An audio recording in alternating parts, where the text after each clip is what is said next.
Ayan guys, papunta na kami niyan sa ilog at hinihintay lang namin ang aming mga kasamahan na dumating.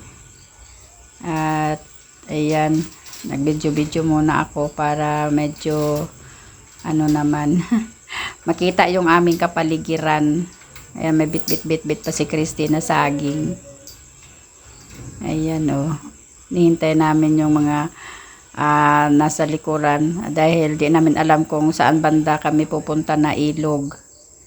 Ayan, si Mila at saka si Christy. At nag-video-video to pa tayo dyan guys. Parang uulan ang tingnan nyo ang kalangitan, madilim. Pero tuloy pa rin ang aming outing. At dyan kami dumaan sa gitna ng palayan kasi mayroon naman daanan maliit na na kahon. Kahon ang tawag niyan dito sa amin guys, yung yung naghahati sa palayan. Diba, ang ganda ng view. Nakaka-relax, green na green ang kapaligiran natin. Mabagal ang paglakad ko dyan guys kasi madulas yung kahon may putik na. At yun na nga, dumating na kami doon sa aming pinuntahan. Nasa nasa gilid na kami ng ilog. Ayan, nag-video pa tayo kasi napakaganda ng view. Dahil ayan tingnan nyo naman, 'di ba? Nakaka-relax talaga. At ayan na si Boy, may daladalang kawayan dahil yan ang gagawin namin mamaya na lagayan ng trapal. At ayan na guys, nag-video pa tayo ng kalangitan kasi ayan para babagsak yung ulan, nakakatakot habang nagpe-prepare kami na lulusong na kami sa tubig. At nag-video-video pa tayo ng mga magandang tanawin dyan. Ayan, diba? Parang madilim ang langit. At napakaganda ng palayan doon sa unahan. Green na green talaga At ayan guys, si Robert nakakuha na ng isda. Ayan guys, may nakuha ng isda. Ihawin daw nila. Isa. Pwede na namin yan ipang ulam. Isa na rin maligo guys. Ayan.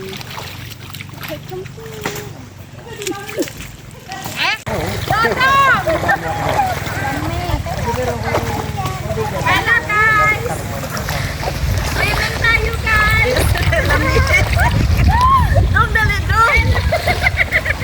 Dong!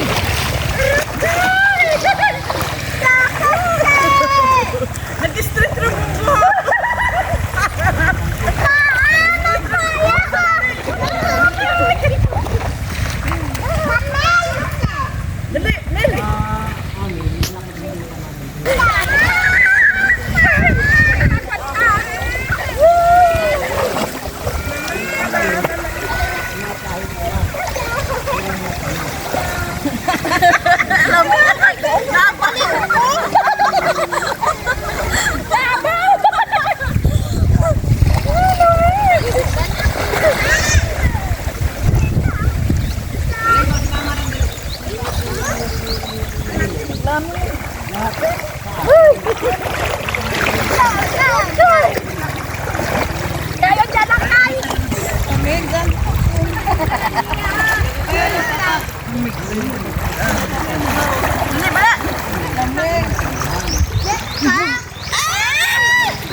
Dali, dali!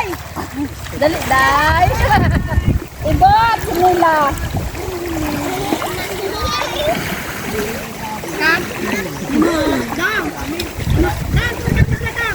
Mama ay si Kati. Ay.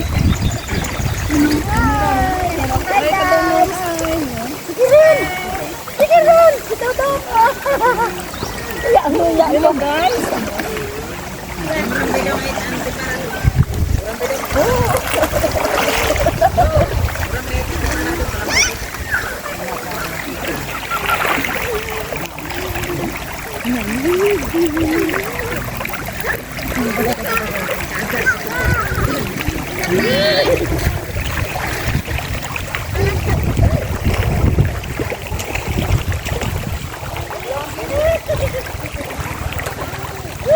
Grabe ka na.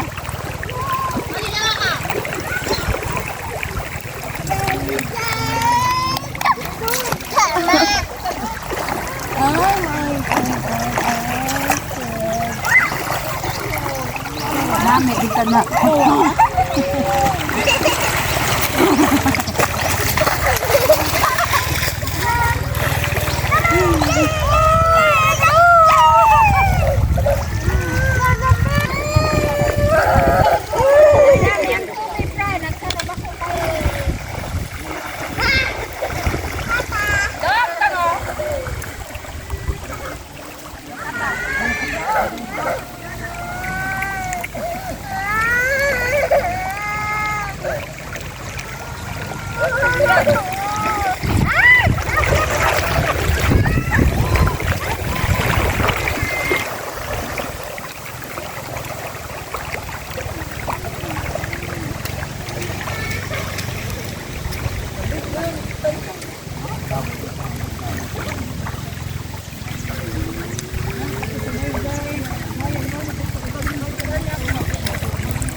Kaway, dali.